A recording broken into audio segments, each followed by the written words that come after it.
Ay, nakpo. Parang may tampo si Carla kay Jomar. May tampuhan nga ba si Dama Kalingap? Pabangan natin sa huling. Welcome back to my YouTube channel.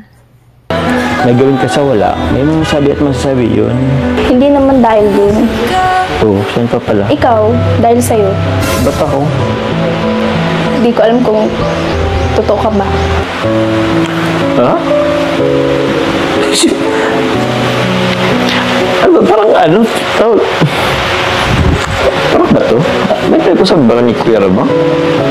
Parang ano nang mga sagot mo ngayon ha? Nakakapanibago.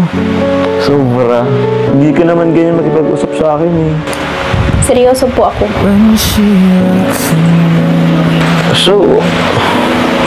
So gusto mong sabihin, hindi ka na paig sa season 3.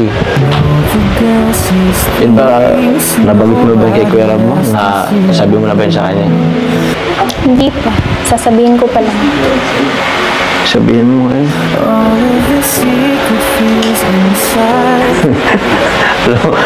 alam mo, pinapakulang yata ako eh.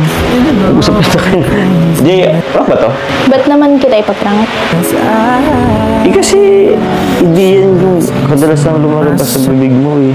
Tsaka, hindi to yung ina-expect kong... Kasi na-expect ko kasi, first day ngayon ng season 3. Kaya nga nagporma ko eh. Nag-ayos ako. Okay. So, ibig mong sabihin, ayaw mo na ng season 3. So ayan guys, napanood nyo ang clip video na kinuha ko kay Kalinga Prab doon sa season 3 ng Jomcar. Ayan, sa mga ka-Jomcar dyan, mega love shoutout po sa lahat. At syempre, sa kapwa ko OFW, ayan, ingat po tayong lahat. At mega love shoutout muna tayo kila Kuya Bal Santos Matubang, at Edna Vlogs at Kalinga Prab. So ayan guys, no, sino po ang kinilig sa inyo mga Kalingap, mga ka-Jomcar dyan sa upload ni Kalinga Prab? Ayan, no, season 3, ayan, tuloy-tuloy na talaga ang kilig moment natin mga ka-Jomcar, mga Kalingap na solid supporters po ng mga love team. So sana ay suportahan po natin lahat ang mga love team, no. So and guys, ang highlights ko po ngayon ay ang season 3 ng Jomcar. At ayan nga guys, grabe, no, wow mali wow mali or nalungkot tayong lahat dahil nga ayun, akala natin ay totoo na yung sinasabi ni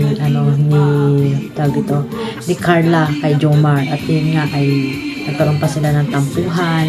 May tampo pala itong si Carla na grabe, no, ang ginawang pagtatampo ni Carla, at nagulat na si Jomar kung ano daw ba yung nagawa niyang kasalanan dito kay Carla. At ayun nga mga Kalingap, mga ka-Jomcar, talagang alam ko na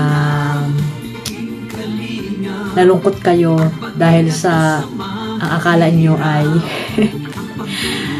totoo na yung desisyon ni Carla na hindi. Happy 1 year in Kalinga! Na-prank lang pala si Jomar ni Carla. Ang galing, no?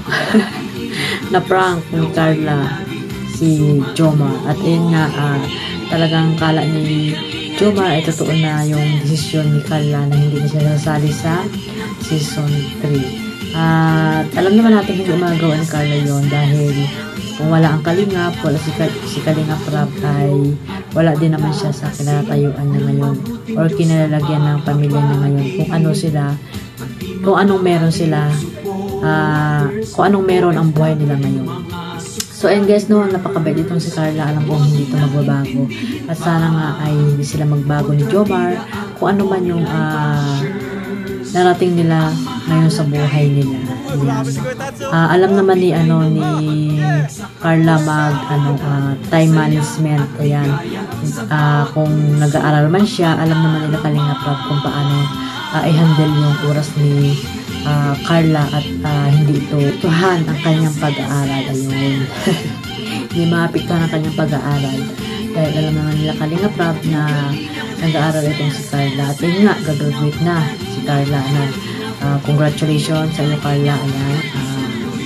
Sana susunod na pasukan o college ka na ay mag-aral ka ng mabuti. So ayun lang guys, no, at ayun nga, no, napakasaya ng ng vlog na yun ni Kalinga Prab. Maraming blessings din na dumating sa kanila. Isang box na sari-sari, no, may mga decoration pa sa Pasko. Ayan, malapit ng Pasko nila Carla. Ayun, maraming salamat sa mga mabait na sponsor nila Carla ng Jomcar. Sana po hindi kayo magbago sa kanila. At ayun nga guys, no, ayun lang ang masasabi ko doon sa vlog ni Kalinga Prab, at sana suportahan po natin lahat ng love team, at syempre sa mga ka-Jomcar, maraming salamat sa suporta, at huwag natin kalimutan na suportahan si Kuya Santos Matubang, Ate Edna Vlogs at Kalinga Prab.